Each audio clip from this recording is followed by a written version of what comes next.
everyone. Welcome to झलक, a series of weekly current affairs by Disha publication. मैं हूं पायल और आज की इस वीडियो में हम एक झलक डालेंगे पिछले हफ्ते की इंपॉर्टेंट खबरों पर, जो कि है एग्जाम पॉइंट ऑफ व्यू से मोस्ट इंपॉर्टेंट। तो चलिए शुरू करते हैं। National civil services day. भारत के पहले होम मिनिस्टर सरदार वल्लभ भाई पटेल की जयंती मनाने के लिए 21 अप्रैल को राष्ट्रीय सिविल सेवा दिवस के रूप में चुना गया था। He is widely known as the Iron Man of India और उन्होंने भारतीय संघ में प्रिंसली स्टेट्स के एकीकरण में महत्वपूर्ण भूमिका निभाई थी। The first National Civil Services Day was celebrated on April 21, 2006. ये दिन सार्वजनिक सेवा के महत्व की याद दिलाता है और सिविल सेवकों को कमिटमेंट और डेडिकेशन के साथ जनता की सेवा जारी रखने के लिए प्रोत्साहित करता है। Prime ministers award for excellence in public administration. Public administration में उत्कृष्टता के लिए प्रधानमंत्री पुरस्कार लोगों की भलाई के लिए केंद्र और राज्य सरकारों के जिलों और संगठनों द्वारा किए गए एक्स्ट्रा ऑर्डिनरी और इनोवेटिव कामों के लिए एक मान्यता कार्यक्रम है। इन अवार्ड्स का एम पब्लिक सर्वेंट्स को बेहतर शासन प्रदान करने की दिशा में उनके प्रयासों को पहचान कर उनके काम में अकाउंटेबिलिटी, ट्रांसपेरेंसी और इनोवेशन को बढ़ाने के लिए प्रेरित करना है। They were recently conferred at the National Civil Services Day event in New Delhi. In October 2021, the Indian government launched the PM Gati Shakti National Master Plan Initiative to develop critical infrastructure projects for integrated and planned development. World Earth Day. इसका उद्देश्य लोगों को पर्यावरण संरक्षण के लिए एक साथ आने के लिए प्रोत्साहित करना और क्लाइमेट चेंज को संबोधित करने की तत्काल आवश्यकता के बारे में जागरूकता बढ़ाना है। The first Earth Day was celebrated in the United States in 1970, and since then it has grown into a global movement with various events and campaigns organized by committees and organizations. Earth Week, celebrated from April 16th to 22nd every year, is an unofficial extended celebration of Earth Day. It is dedicated to educating people about Earth Day, climate change, and the need to take steps towards environmental conservation. बात करते हैं defence की। Exercise in your course 23. Exercise in your course 23 is a multinational air exercise hosted by the Greece Air Force, in which the Indian Air Force will be participating. ये उन 3 exercises में से एक है जिसमें भारतीय वायुसेना एक साथ भाग लेगी। साथ ही अमेरिका के साथ एक्सरसाइज स्कोप इंडिया भी। Underway at Kalaikunda and a multilateral exercise Orion hosted by France, in which 4 Rafale fighters are participating. This exercise will be held at the Andhra Vida Air Base in Greece from April 24 to May 4th. Conferences and summits. Global Buddhist Conference. Global Buddhist Summit 2023 नई दिल्ली में आयोजित किया गया था और नई दिल्ली घोषणा के साथ सफलतापूर्वक संपन्न भी हुआ। पीएम नरेंद्र मोदी ने 2-day summit का उद्घाटन किया। The declaration reinforces the points highlighted by the Prime Minister in his opening address, emphasizing the need for peace, harmony, and universal values in today's world. According to the declaration, peace is the foundation for human happiness and well-being. बौद्ध धर्म की शिक्षाओं, सिद्धांतों और विचारधारा को अंतरधार्मिक संचार, एकता और वैश्विक शांति को बढ़ावा देने के लिए सबसे प्रभावी दिशा माना जाता है। Polity and governance. 9 campaigns on inclusive development. राष्ट्रीय पंचायती राज दिवस पर प्रधानमंत्री नरेंद्र मोदी ने मध्य प्रदेश के रेका में इंक्लूसिव डेवलपमेंट के विषय पर केंद्रित 9 अभियान शुरू किए हैं। These campaigns are intended to have a high impact value and a high potential for जन भागीदारी और public participation. The Ministry of Rural Development is leading 5 of the campaigns. These include Samagra Awas under Pradhan Mantri Awas Yojana Gramin, financial literacy at district level, promoting digital transaction at Gram Panchayat level, social mobilization of eligible rural women into self-help group network, and Pashudhan Jagriti Abhiyan intensive awareness campaign in aspirational districts. 100 food streets. Union health ministry ने ministry of housing and urban affairs की सहयोग से देश भर के 100 जिलों में 100 food street विकसित करने के लिए एक अनूठी पहल शुरू की है। इस पायलट परियोजना का उद्देश्य फूड बॉर्न इलनेसेस यानी कि खाने से होने वाली बीमारियों को कम करने और नागरिकों के ओवरऑल हेल्थ आउटकम्स में सुधार के लिए सुरक्षित और स्वस्थ प्रथाओं को बढ़ावा देना है। इस पहल का उद्देश्य अर्थव्यवस्था को बढ़ावा देना, लोकल एम्प्लॉयमेंट के अवसर पैदा करना और टूरिज्म क्षमता को बढ़ाना भी है। The Food Streets initiative will be implemented through the National Health Mission in convergence with the Ministry of Housing and Urban Affairs and with technical support from the Food Safety and Standards Authority of India. India Handmade Portal. India Handmade Portal Bharat सरकार द्वारा शुरू किया गया एक e-commerce portal है जिसका उद्देश्य कारीगरों और बुनकरों को अपने उत्पादों को सीधे ग्राहकों को बेचने के लिए एक मंच प्रदान करके उन्हें सशक्त बनाना है। This initiative is part of the government's efforts to promote local artisans and craftsmanship and support the Vocal for Local movement. India Handmade Portal provides a platform for artisans and weavers to showcase their products to a wide customer base. More than 35 lakh handloom weavers products and over 27 lakh handicraft artisans products are available directly to consumers through the portal. Supreme Court has observed that bills sent to the government for assent must be returned as soon as possible and not sit over them, causing gubernatorial procrastination and making state legislative assemblies wait indefinitely. Tamil Nadu विधानसभा ने एक प्रस्ताव पारित किया है जिसमें अन्य बातों के साथ साथ भारत के राष्ट्रपति से आग्रह किया गया कि विधानसभा द्वारा पारित बिल्स को स्वीकृति देने के लिए एक समय सीमा तय की जाए। TN Governor forwarded the bill for exemption from the National Eligibility cum Entrance Test (NEET) to the President after considerable delay. Kerala में राज्यपाल द्वारा लोकायुक्त अमेंडमेंट बिल और केरला यूनिवर्सिटी अमेंडमेंट बिल को स्वीकृति नहीं देने की सार्वजनिक रूप से घोषणा करने की स्थिति थोड़ी अजीब हो गई है। The SC observed as a part of judicial order in a petition filed by the state of Telangana, complaining that the governor has kept pending several important bills sent. World Malaria Day. World Malaria Day is observed every year on 25th April. It was established by WHO in 2007 to raise awareness about malaria. The theme for this year was Time to Deliver Zero Malaria, Invest, Innovate, Implement. Global Technical Strategy for Malaria 2016 to 2030. The strategy aims to reduce malaria case incidence and mortality rates by at least 40% by 2020, at least 75% by 2025, and at least 90% by 2030 against the 2015 baseline. In 2021, WHO launched the E2025 initiative to halt the transmission of malaria in 25 identified countries by 2025. A report from the World Bank titled World Development Report 2023, Migrants, Refugees and Societies proposes policies for better migration management in destination, transit and origin countries, underscoring its urgency. दुनिया की आबादी 8 अरब तक पहुंच गई है और इसके दशकों तक बढ़ने की उम्मीद है, लेकिन कई देशों को कामकाजी उम्र के एडल्ट्स में तेजी से गिरावट का सामना करना पड़ रहा है। The competition for workers and talent will intensify globally, and many countries will be reliant on migration to realize their long-term growth potential. ये रिपोर्ट मैच मोटिव फ्रेमवर्क का परिचय देती है, जो एक लेबर इकोनॉमिक्स बेस्ड अप्रोच है, जो इस बात पर जोर देता है कि माइग्रेंट्स के कौशल और विशेषताएं गंतव्य देशों की जरूरतों से कितनी अच्छी तरह मेल खाती है। ये ढांचा उन कारणों पर भी विचार करता है कि प्रवासी अवसर की तलाश में क्यों जाते हैं, और ये निर्धारित करता है कि प्रवासी मूल देश और गंतव्य देश प्रवास से किस हद तक लाभान्वित होते हैं। The framework combines match and motive to determine policy priorities for countries of origin, transit, destination, and the global community. National Health Accounts estimates 2019 to 2020. National health account अनुमान 2019 to 20 हाल ही में भारत सरकार द्वारा जारी किया गया था, जो 2014-15 और 2019-20 के बीच भारत में सरकारी और प्राइवेट हेल्थ एक्सपेंडिचर्स के ट्रेंड्स का व्यापक विश्लेषण प्रदान करता है। The share of out-of-pocket expenditure in total health expenditure in 2019 to 20 was 47.1%. The percentage increase in government health expenditure's share in the country's total GDP between 2014-15 and 2019-20 was 0.22%. The UNICEF recently unveiled its global flagship report, The State of the World's Children 2023 for Every Child Vaccination. The report highlights some worrying trends, including a decline in vaccine confidence in over a third of the 55 country studies, with some notable exceptions. Report में भारत को विश्व स्तर पर सबसे ज्यादा vaccine विश्वास वाले देशों में के रूप में से एक माना गया है, एक रेखांकित किया गया है। रिपोर्ट ने महामारी के दौरान वैक्सीन ड्राइव की सफलता को मान्यता दी है। चीन, भारत और मेक्सिको उन देशों में शामिल थे जिन्होंने वैक्सीन धारणा में सुधार देखा। रिपोर्ट के अनुसार पॉजिटिव ट्रेंड वैक्सीनेशन ड्राइव्स के लिए राजनीतिक और सामाजिक कमिटमेंट की सफलता को दर्शाता है। The UNICEF report revealed that 67 million children missed out on vaccinations between 2019 and 2021, with the coverage levels decreasing in 112 countries. Mohammad Shahabuddin 25 अप्रैल 2023 को वेटरन पॉलिटिशियन मोहम्मद शहाबुद्दीन ने बंग भवन के दरबार हॉल में आयोजित एक राजकीय समारोह में बांग्लादेश के 22वें राष्ट्रपति के रूप में शपथ ली। Shahabuddin's election to the presidency was unopposed in February 2023 as a candidate of the ruling Awami League. बड़े पैमाने पर सजावटी राज्य प्रमुख बांग्लादेश में राष्ट्रपति की प्राथमिक जिम्मेदारी प्रधानमंत्री की नियुक्ति करना और देश का संवैधानिक संरक्षण बनना है। शहाबुद्दीन ने राजनीतिक स्थिति की समीक्षा करने और राजनीतिक दलों के बीच विवादों को कम करने में कोई भूमिका निभाने की जरूरत का आकलन करने का संकल्प लिया है।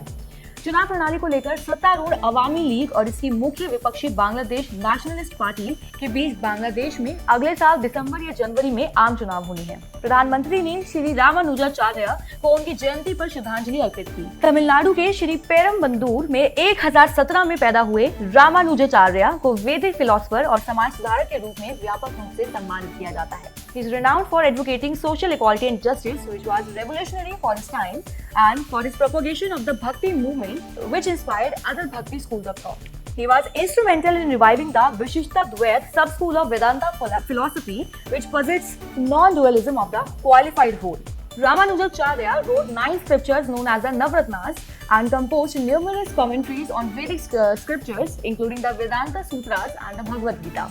रामानुजाचार्य का 213 फीट टॉल स्टैचू हैदराबाद में है, which is known as the Statue of Equality. The Prime Minister paid tributes to Jagat Guru Adi Shankaracharya on his birth anniversary.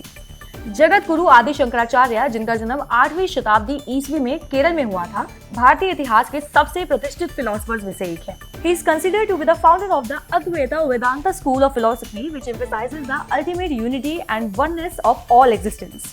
He is credited with reviving Hinduism and restoring its philosophical and spiritual foundation. वे एक विपुल लेखक थे। उन्होंने वेदों, उपनिषदों पर भाष्य लिखे। अन्य महत्वपूर्ण ग्रंथों में भज गोविंद स्तोत्र, निर्वाण शतकम और प्रकरण ग्रंथों पर भाष्य शामिल हैं। शंकराचार्य एक समाज सुधारक भी थे और उन्होंने जाति आधारित भेदभाव को खत्म करने और सामाजिक समानता को बढ़ावा देने के लिए भी काम किया था। Sports governance and issues. The Supreme Court of India has decided to examine the sexual harassment allegations against Wrestling Federation of India's president by women wrestlers, raising concerns over sports governance in India. अदालत ने बताया कि याचिकाकर्ताओं के पास दंड प्रक्रिया संहिता की धारा 156 के तहत एक उपाय है, जिसके तहत एक मजिस्ट्रेट जांच का आदेश दे सकता है। The court observed that there are some serious allegations contained in the petition at the behest of wrestlers who have represented India with regard to sexual harassment, adding that the CS is conscious of its duty to protect fundamental rights under the Constitution's Article 32, which allows individuals to move to the top court to seek justice. Rules and regulations are there for good governance in sports, such as Sports Code 2011, Draft National Code for Good Governance. European Free Trade Association. Bharat और यूरोपीय मुक्त व्यापार संघ यानी European free trade association बनाने वाले 4 यूरोपीय देशों ने व्यापार और आर्थिक भागीदारी समझौते यानी कि trade and economic partnership agreement के लिए अपनी वार्ता फिर से शुरू करने की इच्छा व्यक्त की है, जो 2018 से रुका हुआ है। EFTA is India's 9th largest trading partner, accounting for about 2.5% of India's total merchandise trade in 2020 to 21. The TEPA aims to create opportunities for trade and investment between India and EFTA by eliminating, reducing tariffs and non-tariff barriers on a wide range of products. इसका उद्देश्य सेवा प्रदाताओं और निवेशकों के लिए निष्पक्ष और पारदर्शी बाजार पहुंच की स्थिति सुनिश्चित करना है और बौद्धिक संपदा अधिकारों की सुरक्षा और प्रवर्तन पर सहयोग बढ़ाना है। TEPA का उद्देश्य विवाद समाधान के लिए प्रभावी तंत्र के साथ साथ व्यापार प्रक्रियाओं और सीमा शुल्क सहयोग को सुविधाजनक बनाना है। Code on Social Security 2020 and Gig Workers. Ministry of state for labour and employment ने लोकसभा में बताया कि कोड ऑन सोशल सिक्योरिटी 2020 में पहली बार गिग वर्कर और प्लेटफॉर्म वर्कर की परिभाषा दी गई है। It aims to regulate the organized, unorganized sectors and extend social security benefits during sickness, maternity, disability to all employees and workers across different organizations. Integrates labor laws. The code undertakes integrating the following 9 labor laws relating to social security into one integrated code. The code has widened coverage by including the unorganized sector, fixed-term employees and gig workers, platform workers, interstate migrant workers, in addition to contract employees. इस code ने अनुबंध कर्मचारियों के अलावा असंगठित क्षेत्र यानी कि unorganised sector, fixed term employees and gig workers, platform workers, interstate migrant workers को शामिल करके कवरेज का विस्तार किया है। The code applies to everyone on wages in an establishment irrespective of occupation. Revised definition of employees, interstate migrants. बात करते हैं इंटरनेशनल रिलेशंस की। India-Hungary Joint Working Group on Water Management. The first meeting of India-Hungary Joint Working Group for Water Management Cooperation was held in New Delhi, where both countries discussed challenges and initiatives in the water sector. यानी कि जल प्रबंधन सहयोग के लिए Bharat Hungary संयुक्त कार्य समूह की पहली बैठक नई दिल्ली में हुई, जहां दोनों देशों ने जल क्षेत्र में चुनौतियों और पहलों पर चर्चा की। The focus was on the issue of groundwater overexploitation and the need for proper water management practices in India. 6 areas of priority for cooperation were identified, including management of extreme phenomena, exploration and management of groundwater, and mitigation of climate change's impact on water resources. The two countries will cooperate in integrated water resources management, water and wastewater management, and water-related education, research and development. One Earth, One Health Advantage Healthcare India 2023 मीट। प्रधानमंत्री ने one earth one health advantage healthcare India 2023 के छठे addition का उद्घाटन किया और न केवल अपने नागरिकों के लिए बल्कि पूरे विश्व के लिए स्वास्थ्य सेवा को सुलभ और सस्ता बनाने के लिए भारत की प्रतिबद्धता व्यक्त की। स्वास्थ्य संबंधी चुनौतियों के लिए integrated, inclusive and institutional global response की आवश्यकता पर चर्चा की गई और भारत की पारंपरिक स्वास्थ्य देखभाल प्रणाली, जिसमें तनाव और जीवन शैली की बीमारियों के कई जवाब हैं, उस पर प्रकाश डाला। इस आयोजन का उद्देश्य मूल आधारित स्वास्थ्य सेवा प्रदान करने वाले स्वास्थ्य सेवा कार्यबल के निर्यातक के रूप में चिकित्सा मूल्य यात्रा में भारत की ताकत और विश्व स्तरीय स्वास्थ्य सेवा और कल्याण सेवाओं के एक प्रमुख केंद्र के रूप में उभरना भी है। Left wing extremism in Chhattisgarh. 10 personnel of the Chhattisgarh Police District Reserve Guard and a civilian driver of their vehicle were reported killed in an IED, that is improvised explosive device attack by Maoists in the state's Dantewada district. Chhattisgarh Bharat का एकमात्र राज्य है जहां माओवादियों की महत्वपूर्ण उपस्थिति बनी हुई है और बड़े हमले करने की क्षमता अभी भी बरकरार है। Continue to have influence in the region and enjoy local support through a mix of fear and goodwill. In the last 5 years, Chhattisgarh has accounted for more than 1/3 of Maoist-related violence and had a share of 70 to 90% of total deaths due to same. Chhattisgarh continues to remain troubled through the active involvement of the state police in Andhra Pradesh, West Bengal, Odisha and Jharkhand. The states were able to end their Maoist problem. The Supreme Court modified its previous judgment regarding eco-sensitive zones around protected forests, stating that ESZs cannot be uniform across the entire country and instead need to be tailored to the specific protected area. Supreme court ने संरक्षित वनों के आसपास eco sensitive Jones के संबंध में अपने पिछले फैसले को संशोधित करते हुए कहा कि ESZ पूरे देश में एक समान नहीं हो सकते और इसके बजाय विशिष्ट संरक्षित क्षेत्र के अनुरूप होने की आवश्यकता है। In June 2022, the SC ordered that ESZs of a minimum of 1 kilometer should be declared around protected forests, national parks and wildlife sanctuaries across the country. The bench led by Justice B.R. Gawai agreed with the submissions of the center and the states and modified its previous order by saying ESZ घोषित करने का उद्देश्य नागरिकों की दिन प्रतिदिन की गतिविधियों में बाधा डालना नहीं है, बल्कि पर्यावरण और वन्य जीवन की रक्षा करना है।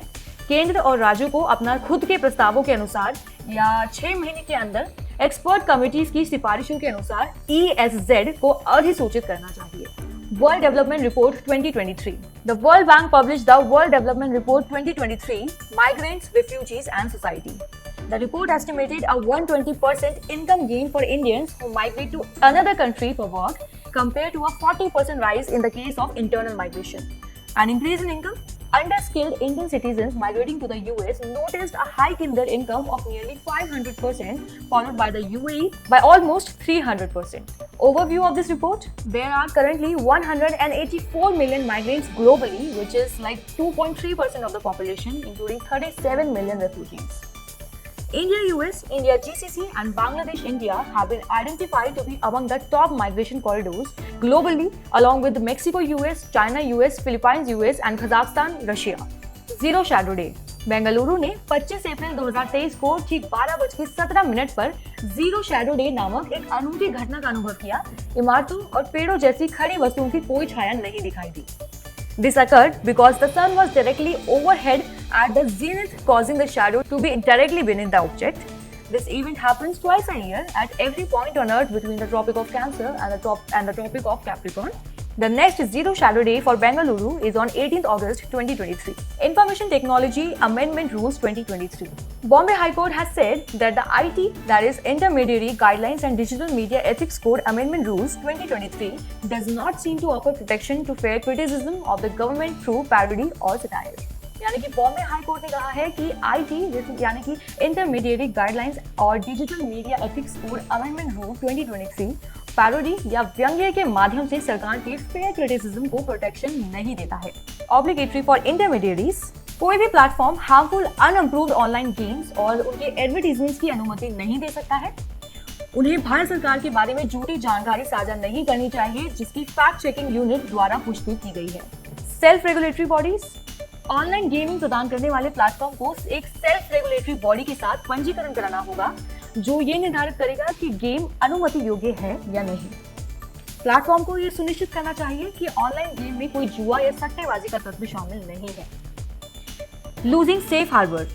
If any piece of information is marked as fake by the upcoming fact check unit, intermediaries will be required to take it down, failing which they would risk losing their safe harbor, which protects them from litigation against third-party content. Pushkarolu Festival. This Pushkarolu Festival is Ganga Pushkaram.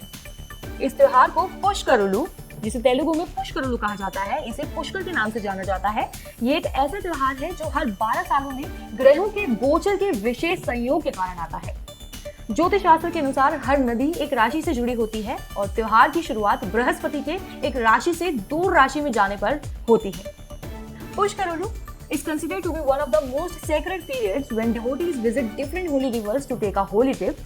The 12 most significant rivers that flow in India are Ganga, Narmada, Saraswati, Yamuna, Godavari, Krishna, Kaveri, Bhima, Pushkar, Tungbhadra, Sindhi and Pranahita. Core infrastructure उद्योगों में वृद्धि मार्च में 5 महीने के निचले स्तर यानी कि 3.6% सालाना पर आ गई, आंशिक रूप से आधार प्रभाव के कारण लेकिन बेमौसम बारिश के कारण भी।